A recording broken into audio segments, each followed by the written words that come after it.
ಓಂ ಶ್ರೀ ಗುರು ಬಸವಲಿಂಗಾಯ ನಮಃ.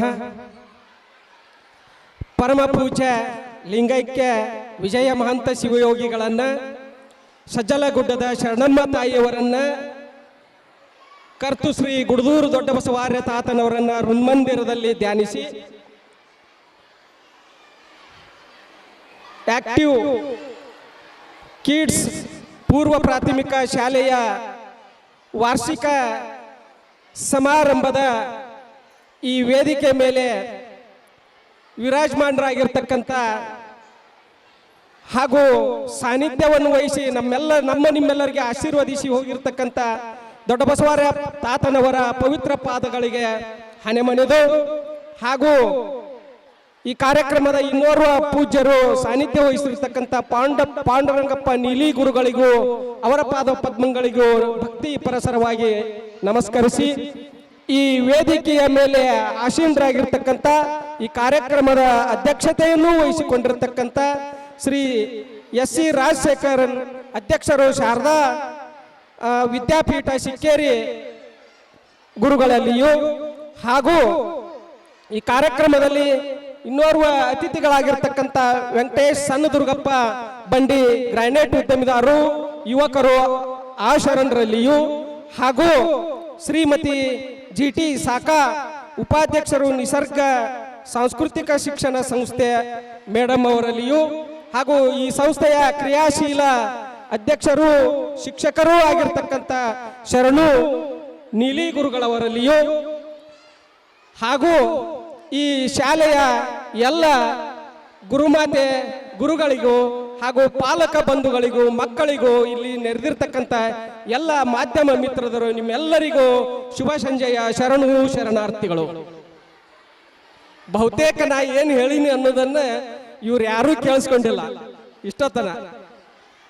ಈಗ ನಿಮಗೆಲ್ಲರಿಗೂ ಬೇಕಾಗಿದ್ದು ಏನಪ್ಪಾ ಅಂತಂದ್ರ ಸದ್ಯ ಕಾರ್ಯಕ್ರಮಗಳು ಚಾಲೂ ಮಾಡ್ಬೇಕವ್ರು, ಕಾರ್ಯಕ್ರಮಗಳು ಚಲೋ ಆಗ್ಬೇಕು, ಸಾಂಸ್ಕೃತಿಕ ಕಾರ್ಯಕ್ರಮಗಳು.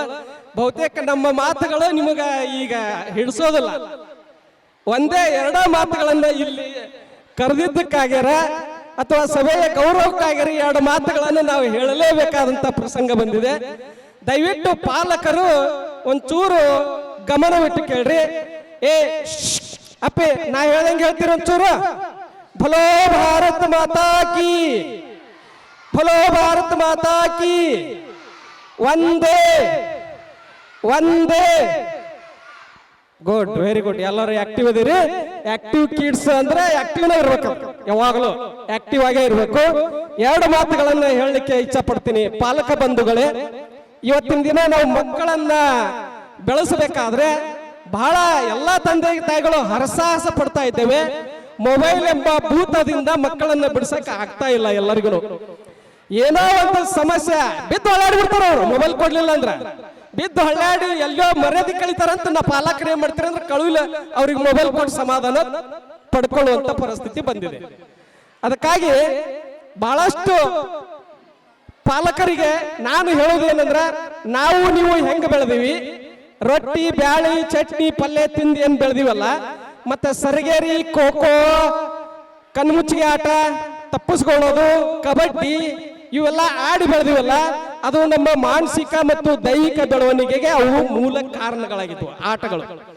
ನಮ್ಮ ಜನಪದರು ಅವುಗಳಲ್ಲಿ ವೈಜ್ಞಾನಿಕವಾದಂತ ಒಂದು ಅಂಶವನ್ನು ಅಳವಡಿಸಿದ್ರು, ಅದಕ್ಕೆ ನಾವೆಲ್ಲ ಗಟ್ಟಿ ಮುಟ್ಟಿದ್ವಿ. ನಮ್ಮ ಮುಂದೆ ನಮ್ಮ ಮಕ್ಕಳನ್ನ ಹೆಂಗ ಬೆಳೆಸಬೇಕು ಅನ್ನೋದು ಯಕ್ಷ ಪ್ರಶ್ನೆ ಆಗಿದೆ. ಮೊಬೈಲ್ ನೋಡ್ತಾ ಬೆಳೆದ್ರೆ ಮಕ್ಕಳು ಏನ್ ಮಾನಸಿಕವಾಗಿ ಏನ್ ಬೆಳಿತಾರ, ಏನ್ ದೈಹಿಕವಾಗಿ ಬೆಳಿತಾರ? ಅದಕ್ಕೆ ಮಕ್ಕಳ ಪಾಲಕರೆಲ್ಲರೂ ಒಂಚೂರು ಆಲೋಚನೆ ಮಾಡ್ರಿ. ಆದಷ್ಟು ಮೊಬೈಲ್ ನಿಂದ ಮಕ್ಕಳನ್ನ ದೂರ ಇಡ್ರಿ. ನಂದು ಇದು ಬಹಳ ವಿನಂತಿ, ಇದು ನನಗೆ ಬಹಳಷ್ಟು ವಿನಂತಿಯನ್ನು ಮಾಡ್ಕೊಳ್ತೀನಿ. ಮೊಬೈಲ್ ನಿಂದ ದೂರ ಇಡ್ರಿ, ಅವ್ರನ್ನ ಆಟಕ್ಕೆ ಬಿಡ್ರಿ. ಅದಕ್ಕೆ ಹೇಳ್ತಾರೆ ಮಾಂಟೇಶ್ವರಿ ಪದ್ಧತಿಯಲ್ಲಿ ಕೇಳಿ ಆಡಿ ಕಲಿ, ಕೇಳಿ ತಿಳಿ, ನೋಡಿ ತಿಳಿ ಅಂತ ಇದೆ. ಅದಕ್ಕೆ ಮಕ್ಕಳಿಗೆ ನೋಡಿ ತಿಳ್ಕೊಳಕ್ ಬಹಳ ಹೆಚ್ಚು ಮೊಬೈಲ್ ನೋಡೋದನ್ನ. ಅದಕ್ಕೆ ಅದನ್ನು ಬಿಡಿಸಿ ಪಾಲಕರೆಲ್ಲರೂ ತಮ್ಮ ತಮ್ಮ ಮಕ್ಕಳಿಗೆ ಮಾನಸಿಕ ಮತ್ತು ದೈಹಿಕವಾಗಿ ಬೆಳವಣಿಗೆಗೆ ಒತ್ತು ಕೊಡಬೇಕು. ಜೊತೆಗೆ ಶಾಲೆಯ ಹೋಮ್ವರ್ಕ್ ಅಂದ್ರೆ ಇವತ್ತು ಪಾಲಕರ ಮಾಡಕತ್ತೀರ ಎಲ್ಲರೂ. ಹೋಮ್ವರ್ಕ್ ಮಾಡ್ಲಿಲ್ಲ ಅಂದ್ರೆ ಮರ್ದಿವ್ಸ ಸ್ಕೂಲ್ನ ಮಕ್ಕಳಿಗೆ ಕರ್ಕೊಳಗಲ್ಲ, ಆ ಪರಿಸ್ಥಿತಿ ಇವತ್ತು ಬಂದಿದೆ. ಅದಕ್ಕೆ ಗುರುಮಾತೆಯವರು ಹೇಳಿರ್ತಕ್ಕಂಥ ಪಾಠ ಪ್ರವಚನಗಳನ್ನ ಮಕ್ಕಳಿಗೆ ಒಂಚೂರ ತಾವು ಏನ್ ಹೇಳ್ಯಾರ, ನಿಮ್ ಮ್ಯಾಮ್ ಹೇಳ್ಯಾರ, ನಿಮ್ ಮಿಸ್ ಏನ್ ಹೇಳ್ಯಾರ ಅಂತ ಒಂಚೂರು ಕೇಳೋದನ್ನ ಮಾಡಿದ್ರಂದ್ರ ನೀವು ನಿಮ್ಮ ಮಕ್ಕಳ ಭವಿಷ್ಯವನ್ನ ಉಜ್ವಲವಾಗಿ ಬೆಳೆಸಲಿಕ್ಕೆ ಸಾಧ್ಯ ಇದೆ. ಅದಕ್ಕೆ ದೈಹಿಕ ಆಟಗಳನ್ನ ಆಡ್ಲಿಕ್ಕೆ ಹಿಂದೆ ಕೇಳ್ತೇಳಿ ಗರತಿ, ಆಡಿ ಬಾ ನನ್ನ ಕಂದ ಅಂಗಾಲ ತೊಳೆದೇನ, ಆಡಿ ಬಾ ನನ್ನ ಕಂದ ಅಂಗಾಲ ತೊಳೆದೇನ, ತೆಂಗಿನ ಮೋರೆ ನೀರೆ ತಕ್ಕೊಂಡು ಬಂಗಾರ ಮೋರೆ ತೊಳೆದೇನ ಅಂತ. ಅಂದ್ರ ಆಡಿ ಯಾಕೆ ಬಾ ಅಂತಂದ್ರ ಅಂಗಾಲು ಉಜ್ಜಿ ತೊಳಿತಿದ್ಲು ತಾಯಿ.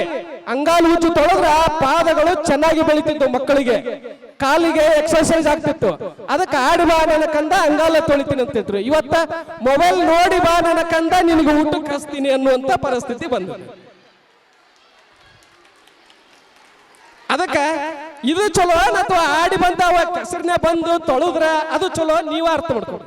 ಈ ಕೆಸರು ಮುಟ್ಟಕ್ಕನ ತಯಾರಿಲ್ಲ ಪಾಲಕರಿಗೆ. ಎಲ್ಲದರಲ್ಲಿ ಆ ಮಣ್ಣಿನಲ್ಲಿ ನಮ್ಮ ಈ ಭರತ ಭೂಮಿಯ ಮಣ್ಣಿನಲ್ಲಿ ಏನೈತಲ್ಲ, ಪ್ರತಿಯೊಂದು ಮಣ್ಣಿನಲ್ಲಿ ಅಣು ಕಣಕಣಗಳಲ್ಲಿ ಬಹಳ ಶಕ್ತಿ ಇದೆ. ಅದು ಆ ಮಕ್ಕಳಿಗೆ ಬೆಳವಣಿಗೆಗೆ ಪೂರಕ ಆಗ್ತದೆ. ಅದಕ್ಕೆ ಎಡ ಮಾತಿಗೆ ನಾನು ಬಹಳ ಹೇಳ್ಬೇಕಂತ ಮಾಡಿದ್ದೆ, ಮಕ್ಕಳ ಕ್ಯೂರಿಯಾಸಿಟಿ ಕೇವಲ ಕಾರ್ಯಕ್ರಮ ಮೇಲೆ ಇರೋದ್ರಿಂದ ಇದೀಗ ಬಂದಿದ್ರಲ್ಲ ಪರಮ ಪೂಜ್ಯರು, ಅವ್ರದೇ ಒಂದು ವಚನ ಐತೆ, ಅದನ್ನೊಂದು ಹೇಳಿ ಮುಗಿಸ್ಬಿಡ್ತೀನಿ. ಶಿಕ್ಷಣಕ್ಕೆ ಯಾಕೆ ಒತ್ತು ಕೊಡಬೇಕು ಅನ್ನೋದನ್ನ ಈ ಒಂದು ವಚನದಿಂದ ಹೇಳ್ತೇವೆ. ಶಿಕ್ಷಣವೇ ಸಂಪತ್ತು, ಅದಕ್ಕಿಲ್ಲ ಯಾವ ಆಪತ್ತು. ಶಿಕ್ಷಣವೇ ಸಂಪತ್ತು, ಅದಕ್ಕಿಲ್ಲ ಯಾವ ಆಪತ್ತು. ಬಿತ್ತಿ ಬೆಳೆದುಕೊಳ್ಳುವವನ ಗಮ್ಮತ್ತು, ಬಿತ್ತಿ ಬೆಳೆದುಕೊಳ್ಳುವವನ ಗಮ್ಮತ್ತು. ಶ್ರೀ ಗುಡುದೂರೇಶನ ಮನ ಪ್ರಫುಲ್ಲಗೊಂಡಿತ್ತು, ಶ್ರೀ ಗುಡುದೂರೇಶನ ಮನ ಪ್ರಫುಲ್ಲಗೊಂಡಿತ್ತು. ಅಂದ್ರ ಶಿಕ್ಷಣಕ್ಕೆ ಈಗೇನ್ ಪೂಜ್ಯರ ದಯಮಾಡಿಸಿದ್ರು ಅವರು ಬರೆದಿರ್ತಕ್ಕಂಥ ಒಂದು ವಚನದು. ಶಿಕ್ಷಣ ಯಾರು ಇದನ್ನ ಕಸ್ಕೊಳ್ಳಿಕ್ ಆಗ್ಲಿಲ್ಲ. ಶಿಕ್ಷಣ ಇದು ಎಲ್ಲರ ಹಕ್ಕು, ಇದು ಕೊಳ್ಳೇಬೇಕು. ಪಡೆದುಕೊಂಡ್ರೆ ಅದನ್ನು ಕಸ್ಕೊಳ್ಳಿಕ್ಕೆ ಯಾರ ಕಡೆಯಿಂದನೂ ಸಾಧ್ಯನೇ ಇಲ್ಲ ಅಂತ ಹೇಳಿ ಎರಡು ಮಾತುಗಳನ್ನ ಪಾಲಕರು ಆಲಿಸಿದ್ದೀರಿ, ಮಕ್ಕಳು ಆಲಿಸಿದ್ದೀರಿ. ಆಲಿಸಿದ್ದಕ್ಕೆ ಗದ್ದಲಿದ್ರೂ ಪರವಾಗಿಲ್ಲ, ಆಲಿಸಿದ್ದಕ್ಕಾಗಿ ತಮ್ಮೆಲ್ಲರಿಗೂ ಮತ್ತೊಮ್ಮೆ ಶರಣಾರ್ಥಿಗಳನ್ನ ಸಮರ್ಪಿಸಿ ನನ್ನ ಮಾತುಗಳಿಗೆ ವಿರಾಮವನ್ನು ಕೊಡ್ತೀನಿ.